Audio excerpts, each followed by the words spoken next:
राधे कृष्ण दोस्तों, आज हम आपके लिए लेके आए हैं श्रीमद् भागवत के 5वें अध्याय का महत्व। तो चलिए सुनते हैं। श्री भगवान जी बोले, हे लक्ष्मी, आप 5वें अध्याय का महत्व सुनो। एक पगला नाम का ब्राह्मण अपने धर्म से नष्ट हुआ। कुसंग में बैठ मच्छी मांस खावे, मदिरा पान करी, जुआ खेले।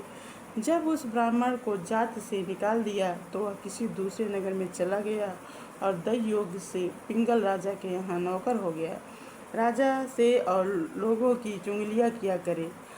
जब बहुत दिन बीते तो वह धनवान हो गया और उसने अपना विवाह कर लिया, परंतु स्त्री व्यभिचारिणी आई। वह स्त्री को नित्य मारे। एक दिन उस स्त्री को बहुत मार पड़ी। तब उस स्त्री ने दुखी होकर अपने पति को विष दे दिया, जिससे वह मर गया। फिर ब्राह्मण ने तोते का जन्म पाया। कुछ काल बीते वह स्त्री भी मर गई। उसने तोती का जन्म पाया। तब वह फिर उस तोते की स्त्री हुई।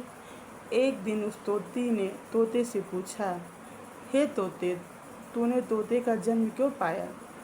तोते ने उत्तर दिया, हे तोती सुन, मैं पिछले जन्म का हाल कहता हूँ। मैं पिछले जन्म में ब्राह्मण था, अपने गुरु की आज्ञा नहीं मानता था। मेरा गुरु बड़ा विद्वान था, उसके पास और भी विद्यार्थी रहते थे। गुरु जी जब किसी और विद्यार्थी को पढ़ाते थे तब मैं उनके बीच में बोल पड़ता था। कई बार गुरु जी ने मना किया पर मैं नहीं माना। तब गुरु जी ने मुझको श्राप दिया कि जा, तू तोते का जन्म पाएगा।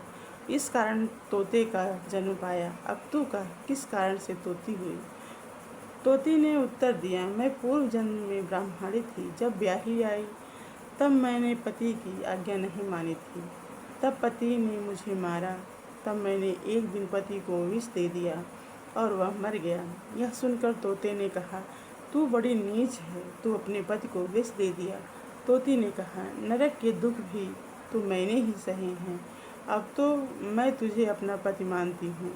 एक दिन वह तोती वन में बैठी थी। वहाँ एक गीध आया। तोती को उस गीध ने पहचान लिया और वह उस तोती को मारने दौड़ा। आगे आगे तोती, पीछे पीछे गिद्ध। उड़ते उड़ते तोती एक शमशान भूमि में थक कर गिर पड़ी। वहाँ एक साधु दाह हुआ था। साधु की खोपड़ी वर्षा के जल से भरी पड़ी हुई थी। तोती उसमें गिर गई।